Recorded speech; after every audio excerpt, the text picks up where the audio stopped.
Welcome back all to, I can't believe this, I think this may be the first or second podcast episode that I've done from home in 2025. It's been such a non-stop start to the year. This is only the third or fourth night I've actually spent at home so far this year, so it feels so nice just to be back for a little bit. I think I may head off again in 3 weeks' time because I've got a biking plan for a little road trip in my head with the Bonneville. I just need to see if that actually comes to reality. But at least for now, it feels great to be back home. I'm sure a lot of you will already know The Lost Biker Stories, our first book that we launched about stories from biking over the decades. I am currently working on getting content together for volume 2.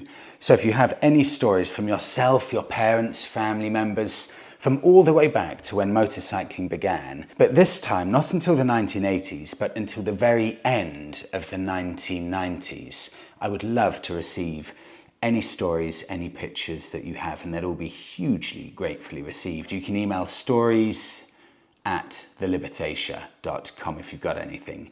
Thank you so much in advance. And of course, thank you for the podcast, for everyone getting in touch, sharing your thoughts and opinions. Without you, it would be impossible to do this on a weekly basis, so I cannot thank you enough. The best place to share your thoughts, comment section below, and if you have a longer story, maybe with some pictures, you can email hi@tuesdayatdobbs.com. We'll start off this week nice and chilled out, just simply, where do you keep your bikes? I like this little comparison here. Jerry, I'll start off with. Jerry, I think, if I remember correctly, based over in Canada. From Jerry, Freddie, did you know, this is interesting, did you know that Indian is now the go-to manufacturer for the traditional big American cruiser? This was, of course, Harley's crown, but as Harley woes continue, Indian are taking full advantage. They represent great value for money. For example, my Springfield came standard with front and back crash bars. It also has the lower front fork section chromed and the switch control housings on the handlebars chromed. All of this is an optional extra on a Harley, adding dollars to the final price. Harley have been emailing me at least twice a week to attend a 2025 bike testing day or other social functions. But the problem is, I'm so thrilled and happy with my Springfield Thunderstroke that I have no inclination to move forward with Harley until something changes. Jerry, that garage you have there is absolutely phenomenal. It's nicer than a lot of professional mechanics garages here in the UK. It's certainly bigger. It's stunning. That's an incredible life goal if I could ever get something that's even close to that. And then over in the UK from Chris, look at this for a selection. Freddie, here are some pictures and details of my bikes and man cave. Pictured somewhere within these, you've got a Yamaha XVS 1300, a Yamaha Jog RR70cc, a Yamaha R3, there's a theme here, a Yamaha XJ600, and bucking the trend, Royal Enfield Himalayan 411. I love this bit from Chris. For every cat we get, I get a motorcycle. Number of cats in the household, 6. Number of motorcycles, 5. We will leave it at that. Chris, UK. I love it. Chris, thank you. On now. Okay. This, I spent a ludicrous amount of time researching this. Sometimes there's a backstory or something about bikes or a story in general where I just get stupidly engrossed and spend an amount of time researching it that makes no sense at all. But this is from Ian. This is a British Army bike that spawned one of the rarest Harley Davidsons ever made. I wonder if just me saying that, if any of you will get that. I'll just give it 5 seconds. No chance, of course, that I would. I welcome the Armstrong MT500. So remember that in 2 parts, the Armstrong and also the MT500, because my American viewers may have a light bulb moment there. This is from Ian. Freddie, there's a long story behind these bikes. I had one, an Armstrong MT500. They're made in Bolton. Now that factory in Bolton is the CCM factory. These bikes do have their enthusiasts. Definitely budget riding for spanner enthusiasts. Ian, you just opened up a whole maze of stories here that just carried on and on from what I was reading. Let's begin with this, because this is quite a tale that snakes off in one direction then to the other. So the Armstrong MT500. This bike was built by Armstrong CCM. This is where the first bit of interest starts. So the last bit of this is interesting, as CCM, of course, we will all know, is a name very much still around. Small capacity, small production number motorcycles. They've built up a strong but definitely cult-like following. These still aren't mainstream motorcycles, but CCM's got a perfectly respected name, and they still make their bikes to this day in the UK. So CCM originally founded in 1971, and they've always really built these off-road bikes. In fact, I think in 1971, I think they bought the rights to a lot of the BSA off-road motorcycles, and that's how they really started. So they didn't have to start from scratch initially. They could start with a BSA as a base. 9 years after that, in 1980, Armstrong bought a majority share in CCM, and this is where you get the Armstrong CCM link. Armstrong CCM then bought the rights to use Italian brand SWM's Rotax 500 engine. Okay, good. So we've got two British brands here who have combined, and now they've bought the rights to use an Italian SWM Rotax 500 engine. Okay, stay with me here. Together, they then built the Armstrong MT500 from 1983 to 1987, so it had a 5-year production run. They built this bike primarily for the British Army. However, they were also bought in smaller numbers by the Canadian and Jordanian armed forces. Interestingly, these MT500s, apparently they were used in the Falklands War. However, in 1987, Armstrong were bought out completely by CCM Motorcycles, and that is where production ended. That was the end of the MT500 from Armstrong CCM. Here's where the story then gets more complex. This is where it kicks in for the American viewers. There is also a Harley Davidson MT500, and you may well wonder, what's the link there? Is there any link? Well, yes, it's a huge link. One of the rarest Harley Davidsons ever made. Only 500 ever built, the Harley Davidson MT500, produced, I think, all the way up to the year 2000. This is what happened. Harley Davidson wanted to desperately try and boost sales. So what they did, they ended up pretty much buying all of the rights to be able to just simply make an Armstrong MT500 and just rebadge it as Harley Davidson. In essence, they may have changed one or two bits and pieces, but that's what they did. And they wanted to build this off-road bike to try and get into the really lucrative American military contracts. They wanted to try and win military contracts so they could sell tens of thousands of these motorcycles to the American military. Just as Harley Davidson had started building these bikes, they built just 500 of them. Demand for petrol-powered motorcycles, certainly for the US Army, pretty much disappeared because the American Army decided that they needed diesel-powered motorcycles. And then the story gets wrapped up with this. From a bike I mentioned a couple of months ago, this is where the diesel-powered Kawasaki KL650 of 1987 came out.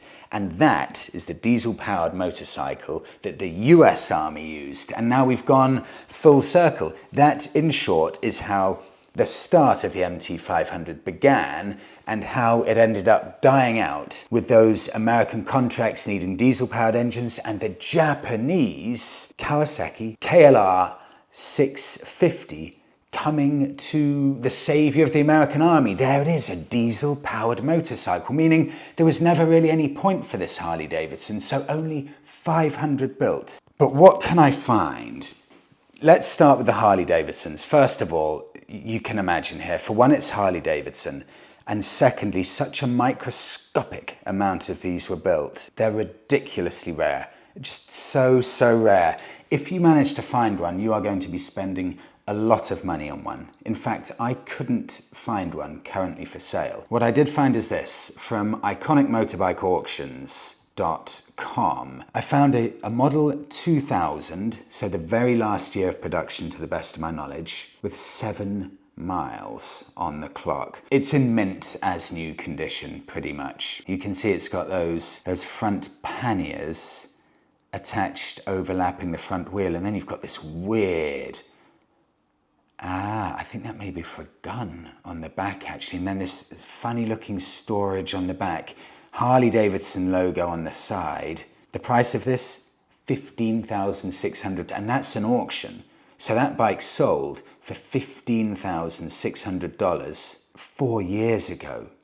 You can see how sought after these are. They go for colossal amounts of money. If that's the case for Harley Davidson then, what's it like for the bike that spawned that? How cheap can I get one of these original Armstrong bikes? Of course, I'm going to be looking in the UK because they are British bikes, so surely that's the best opportunity for me to find one. And I'm pleasantly surprised to say that these aren't actually that rare. I was surprised at how easily I can find these. You won't have an issue with this at all.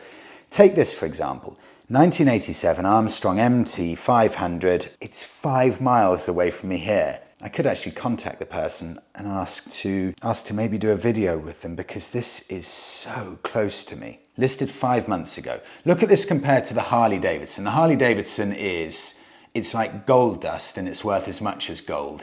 This, £1,500, listed 5 months ago.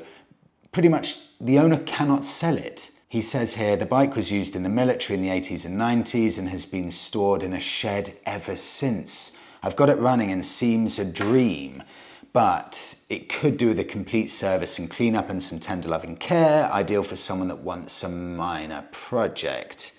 The logbook will need applying for as it's been misplaced, but any checks welcome. It looks pretty legit, despite not having a logbook, but look at the difference. They're basically the same bike. You just compare the value of the American one compared to the British one, I guess because so many more British ones were built. I think if you're Canadian, there may have been around 500 to 1,000 bought for the Canadian Army. So you will be able to find somewhere a Canadian built one as well. And if you're Jordanian or Canadian, they sold these bikes, Armstrong CCM, they sold them with electronic start, but interestingly enough, to the best of my knowledge, they didn't think the British Army deserved electronic starts. So this British bike didn't supply the British Army with electronic starts, but they did supply it with electric start for Canada and Jordan. Love little facts like that. Moving on, motorcycle residuals and buying new. This is from James. Freddie is a new rider with little prior experience.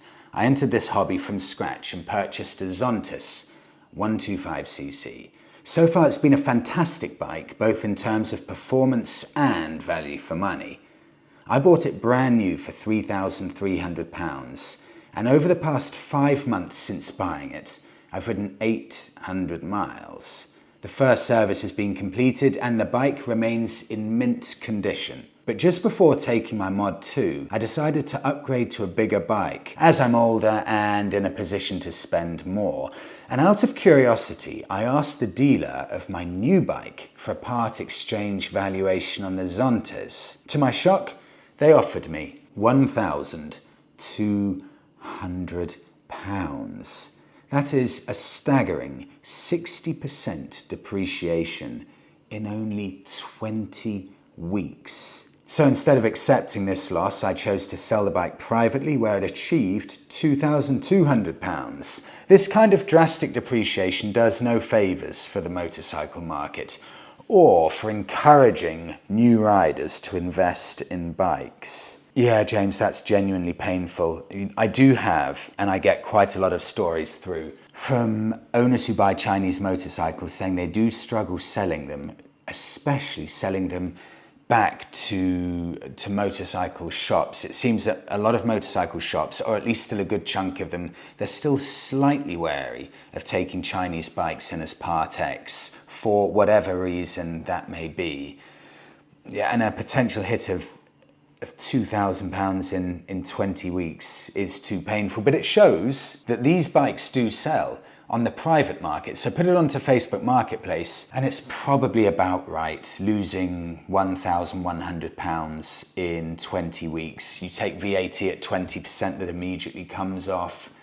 It's not a million miles off, so I would say that's perfectly fair enough. At £2,200, James, welcome to biking, but it's a good point. You know, if you buy a brand new bike, you do almost need to just accept in your mind you need to keep it for sometimes 3 years just to make sure you don't take too painful a hit with it. On now to Phil. Lightness required. Freddie, I currently own a Harley Davidson Fatboy, which I haven't been able to ride since August 2024. I badly broke my left ankle, which needed surgery for pins and a plate to support the ankle and help it heal. I'm able to walk unaided now and itching to get back on 2 wheels. However, I'm struggling with the Harley and finding it very heavy to maneuver in and out of the garage. I'm considering buying a companion bike to get back riding, and I'm thinking of the Royal Enfield Meteor or Honda Rebel, as these are considerably lighter. I'm also concerned about seat height being 5'9" and need to be able to flat foot the bike, as I don't have confidence in the ankle yet. I'm also comparing prices, so second hand is the likely option.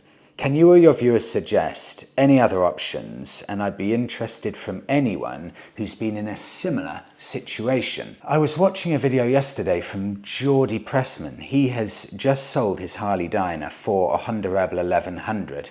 That's the YouTube channel there. Check it out because I found that very interesting. Harley Davidson to a Rebel. So a Rebel I know will be a good shout. And of course a Royal Enfield will, although you may be surprised sometimes at the weight of the Royal Enfield. So I've got a feeling the Rebel with its lower centre of gravity will be much, much more appealing for you over a Royal Enfield. And I'll chuck one more in here, Phil. Something that you may not have considered yet, because you may have looked at the weight of this bike and thought, no, it's too heavy. I can't do that. It's not light enough for me to consider. But don't discount it, because the center of gravity is everything, and these are some of the easiest, most fun bikes to ride. You may find this a revelation. This starts from Tom over in New Zealand. Check out these pics, Phil. Freddie, my Triumph Bobber. I upgraded to some white wall tyres and the response has been mixed. Some people love them, others not so much. But I'd be interested to hear your take and the take of the viewers. Tom, New Zealand. Tom, I had to share this. Perfect timing. For one, this is one of the coolest bikes on the road, the Bobber. And that combination you've got there with white wall tyres, I am a colossal fan of these tyres, and I think if there's a bike that can get away with it, it's going to be the likes of a Harley Davidson Softail Deluxe and also a Triumph Bobber. It looks so good. These are just excellent bikes. I cannot tell you how much I love these Bobbers. When I went to Tenerife and I got to try one of these from Tenerife on Triumph, I properly fell in love with this bike, and prices now are getting really appealing. And going back to Phil, I don't know what your budget is, but if you take a look at this, I'm showing you this one as it's my perfect spec with those mini 8 bars. You can get these for as cheap as £6,500 now. But what I think this may do, Phil, is not only fill the gap that has been left by you not being able to ride your Harley Davidson, you may find that actually it fills the gap from the Harley Davidson full stop. It has that style, that nostalgia, and the fact that it's so much easier to manage and maneuverable. You may end up just not even riding the Harley Davidson much. You may end up being a convert to the Bobber. See, this was listed 5 months ago, £7,500 down to sub 7 grand. This is getting really appealing now. The seller states the bike is in new, mint condition, never seen the rain, finished in ironstone grey, maybe my favourite colour in this. Many custom parts, bobbed rear fender, based in Epsom, Surrey, lovely part of the country, 5,000 miles on the clock. Phil, I would highly recommend go to a Triumph dealership, for example, sit on one of those and see what you think. You may be pleasantly surprised with that. And Tom from New Zealand, thank you. Lovely looking bike. On now, same vein, Sportsters. Sportsters in the USA. the prices you can get really a fairly new Sportster for, a 2016 883. I could not believe this. This is from Larry in Illinois, USA. Freddie, I picked up this on the 2nd of January 2025, or actually you do it the other way around, the 1st of February 2025. 5 hours from my home in central Illinois, USA.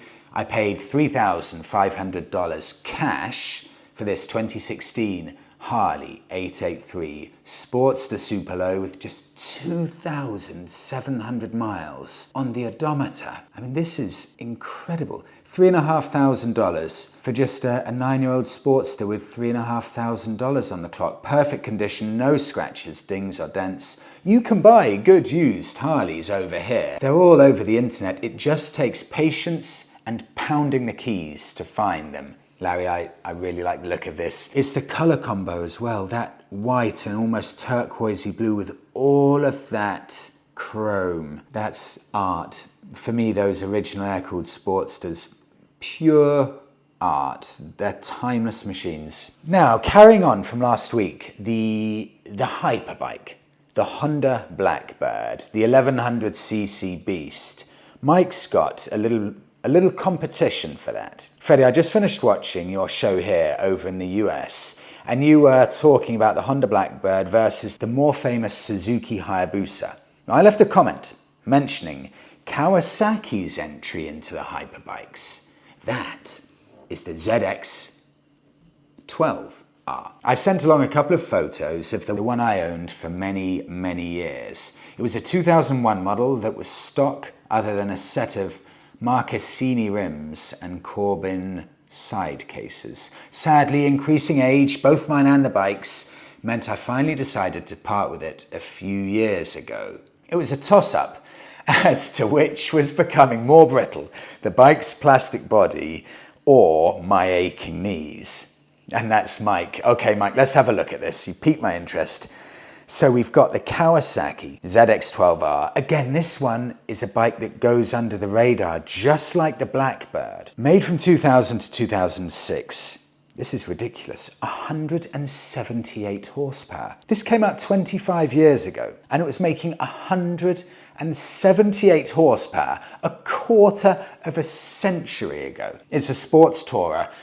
No, that's not fair. It's not a sports tourer. It's a hyper tourer. It's a rocket ship of a bike. What can we get? My initial thinking is this is going to be fairly good value, actually. Bear in mind, you can get Honda Blackbirds for $1,500. And the reason, of course, like a lot of you are telling me, why can you get these hyperbikes cheap? Well, because maintenance is often ridiculously expensive. You can pay £1,000 for valve clearances and some other bits. And when a bike sometimes is only worth $1,500, you know, you can see why the prices dropped to such a low point. But I'm quite fascinated to see that the Kawasaki ZX-12Rs don't drop anywhere near as low as the Blackbirds. It's so funny how prices work. This one, for example, listed 5 months ago, bear in mind, so these are not quick-selling motorbikes at all. It started at £4,500, now £3,500, 18,000 kilometers on the clock. I don't know if it's an imported one. No, 18,000 miles, there you go. 18,000 miles on the clock, 2 keys, MOT for another few months, raised bars, battery, not, block capitals, not for the faint-hearted, open to reasonable offers. Look, you can probably get that for $3,000, I would say. And if you can get it down to $2,500, that would be quite an interesting proposition. But, you know, they're not cheap, those. But one of the original hyperbikes, just looking at that, you know, knowing the amount of power, that was in the glory years of the Japanese race for pace. Mike, thank you for sharing that with me. To Bike of the Week from Paul. Freddie, you are wrong about the Buell last week. This is where I said, what was it I said? Oh, I said there was a Yamaha Bulldog V twin engine, almost like a super naked bike. And I said, this is like a good version of a Buell, because Buell motorcycles are famous for owners not being able to find parts for them. So if it breaks, you're stuck. You can't find any parts for them. Paul jumps in here. Freddie, you are wrong about the Buell.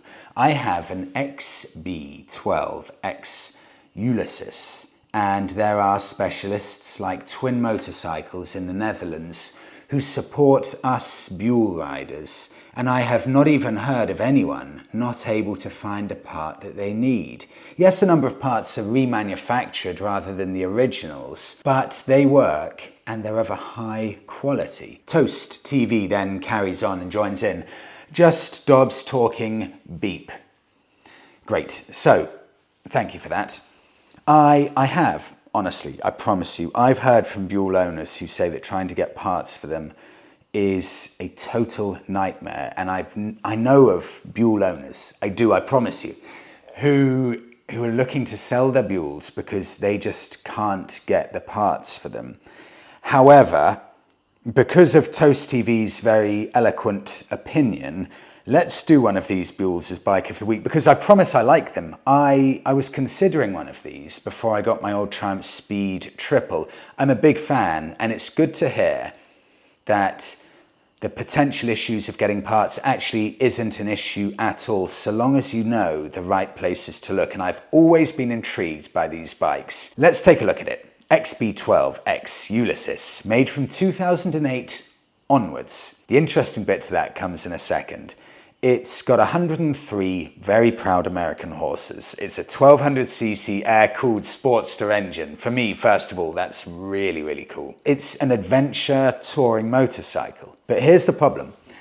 This bike was launched in 2008. Those of you with a good knowledge of Buell will immediately be thinking, hold on, that doesn't give a very long lifespan, because in October 2009, Harley Davidson, the owners of Buell, they announced that they were stopping all production of Buell motorcycles. In essence, that's it. Buell was over. That means that the Buell XB12X Ulysses only had a production run of 1 to 2 years, and that means that this is potentially going to be a very difficult bike to try and get hold of. But I'm pleased to say, now where did I put this?